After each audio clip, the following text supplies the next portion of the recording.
గత వైసీపీ ప్రభుత్వంలో తిరుమలలో జరిగిన కల్తీ నెయ్యికి కారణమై ద్రోహులను కఠినంగా శిక్షించాలని గాజువాక ఉడాకోలని వెంకటేశ్వర స్వామి ఆలయంలో రాష్ట్ర టీడీపీ అధ్యక్షుడు ఎమ్మెల్యే పల్లా శ్రీనివాసరావు సంప్రోక్షణ కార్యక్రమాన్ని నిర్వహించి స్వామివారికి ప్రత్యేక పూజలు నిర్వహించారు. ఈ సందర్భంగా పల్లా మాట్లాడుతూ గత ప్రభుత్వంలో హిందువులపైన, హిందూ దేవాలయాలపైన అనేక దాడులు జరగడమే కాకుండా ప్రపంచంలో ఉన్న హిందువులందరి మనోభావాలను కించపరిచేలా కోట్లాది భక్తుల నమ్మకమైన తిరుమల లడ్డూను ఉద్దేశపూర్వకంగానే 68,17,000 కిలోల కల్తీ నెయ్యితో సుమారు 20 కోట్ల లడ్డూలు తయారు చేసిన అప్పటి పాలక మండలి సభ్యులను మరియు వైఎస్ జగన్ను కఠినంగా శిక్షించాలని డిమాండ్ చేశారు.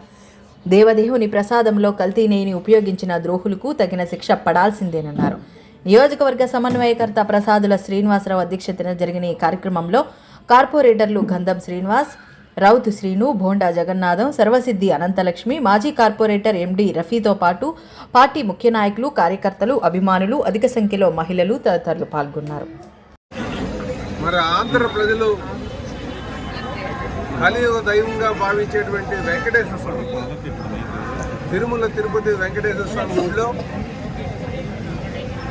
గత ప్రభుత్వం వైసీపీ ప్రభుత్వం అందులో ఉన్నటువంటి పెద్దలు మరి జగన్మోహన్ రెడ్డి గారు కావచ్చు, అప్పుడు ఉన్నటువంటి చైర్మన్ సుబ్బారెడ్డి గారు కావచ్చు, ఆ ఈవో ధర్మారెడ్డి కావచ్చు, అలాగే వాళ్ళకి అండగా ఉన్నటువంటి కోమాన కరుణాకర్ రెడ్డి కావచ్చు, వీళ్ళందరూ కూడా హిందువుల మనోభావాలను దెబ్బతీసే విధంగా వెంకటేశ్వర స్వామి గుడిలో తయారు చేసేటువంటి లడ్డూ ప్రసాదం ఏదైతే ఉందో దాంట్లో సుమారు 68.17 లక్షల కేజీల ఈ జంతు కొవ్వుతో తయారు చేసినటువంటి సింథటిక్ నెయ్యిని వినియోగించి భక్తుల యొక్క మనోభావాలను దెబ్బతీశారు.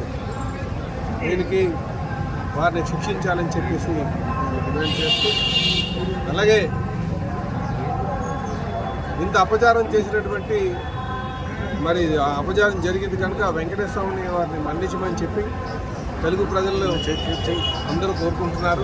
అందుకని అందులో భాగంగానే ఈరోజు ముఖ్యమంత్రి గారు ఇచ్చినటువంటి ఆదేశాల మేరకు ఊళ్ళోకి వచ్చి సంప్రోక్షణ పూజలు చేయడం జరిగింది.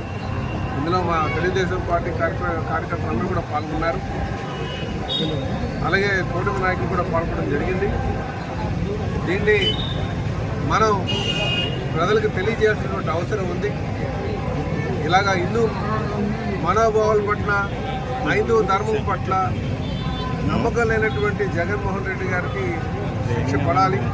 ఎందుకంటే ఇది కేవలం ధనదాహం, సుమారు 250 కోట్ల దోపిడీ. ఈ దోపిడీ కోసం హిందువుల యొక్క మనోభావాలను దెబ్బతీసే విధంగా కల్తీ నెయ్యితో లడ్డు చేసి సుమారు 20 కోట్ల లడ్డు పండించారు. కనుక దీనికి వెంకటేశ్వర స్వామిని మేము జరిగినటువంటి అపరాధానికి క్షమించమని చెప్పి తెలియజేస్తూ దాని దోషులను శిక్షించాలని కోరుకోవడం జరిగింది.